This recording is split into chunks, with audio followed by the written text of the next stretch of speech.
155वीं रात। जब 155वीं रात हुई तो उसने कहा कि ए नेकबख्त बादशाह, मला ने खूब तेरी से पतवार चलाए और दूसरे किनारे की तरफ रवाना हो गया और कनीज उनके साथ थी। यहाँ तक कि वो इस किनारे से उस किनारे पहुँच गए। वहाँ वो दोनों उतर पड़े और कनीज उनसे रुखसत होकर कहने लगी कि मैं तो तुम्हें छोड़ना नहीं चाहती हूँ, लेकिन मैं यहाँ से आगे जाने की कुदरत नहीं रखती। ये कहकर वो वापस चली आई। अब अली बिन बिकार की ये हालत थी कि वो अबुल हसन के आगे जमीन पर पड़ा हुआ था और उठ ना सकता था। अबुल हसन ने इससे कहा कि ये जगह मखदूश है और मुझे डर है कि कहीं डाकुओं और ठगों और चोरों की वजह से हम यहाँ हलाक ना हो जाएं। अब अली बिन बिकार उठा और आहिस्ता आहिस्ता चलने लगा, अगरचे वो चलने के काबिल ना था। इस तरफ अबुल हसन के चंद दोस्त रहते थे और वो उनमें से एक के घर की तरफ चला जिस पर उसे एतमाद था और जिसके साथ इसकी गहरी छुनती थी, और इसका दरवाजा खटखटाया। वो शख्स जल्दी से बाहर निकला और इन्हें देखकर मरहबा कहा और इन्हें घर के अंदर ले जाकर बिठाया और उनके साथ बातचीत की और उनसे पूछा कि तुम उस वक्त कहाँ थे।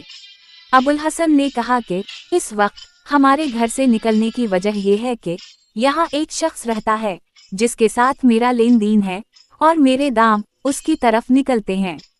मुझे खबर मिली थी कि वो मेरे दाम लेकर किसी दूसरी जगह चला जाना चाहता है, इसलिए मैं आज रात उसकी तलाश में निकला था। रास्ते में ये मेरा दोस्त अली बिन बिकार मिल गया और मैं इसे लेकर यहाँ आया कि शायद कर्ज मिल जाए, लेकिन वो छप गया और हमें नहीं मिला और हम खाली हाथ लौटे। इस वक्त रात में वापस जाना कठिन मालूम हुआ और ये भी हमें मालूम ना था कि कहाँ जाएं। इसलिए हम तेरे पास आ गए हैं क्योंकि मुझे तेरी दोस्ती और खुशकल्की का यकीन है। उस शख्स ने उनका खैर मुकद्दम किया और उनकी बड़ी आओ भगत की और वो दोनों रात भर वहीं रहे। जब सुबह हुई तो वो वहाँ से रवाना हुए और चलते चलते शहर में पहुँचे और इसमें से गुजरते हुए अबुल हसन के मकान पर आए और उसने अपने दोस्त अली बिन बिकार को कसम दी कि वो इसके घर में आए। अंदर आकर दोनों फर्श पर बैठ गए। जब वो जरा सस्ता चुके तो अबुल हसन ने गुलामों को हुक्म दिया कि वो घर में कीमती फर्श बिछाएं और इन्होंने इसके हुक्म की तामील की। इसके बाद अबुल हसन ने अपने दिल में कहा कि मेरा ये फर्ज है कि इस जवान की तसल्ली का सामान मुहैया करूं और इसका गम गलत करूं, क्योंकि इसकी हालत मुझसे ज्यादा और कोई नहीं जानता।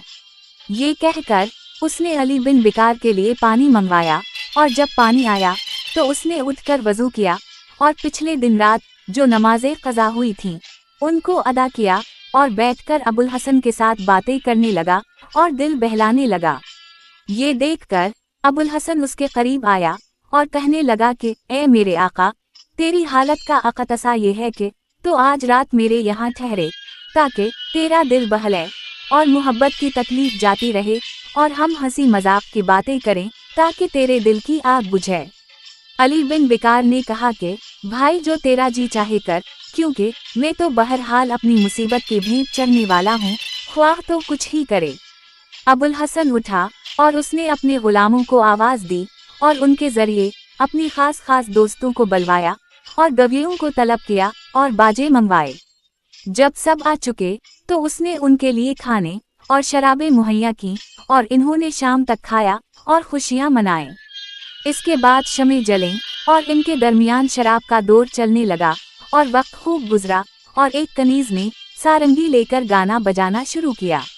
जब अली बिन बिकार ने मगनी का गाना सुना तो वो बेहोश होकर जमीन पर गिर पड़ा और दिन निकलने तक गशी की हालत में पड़ा रहा।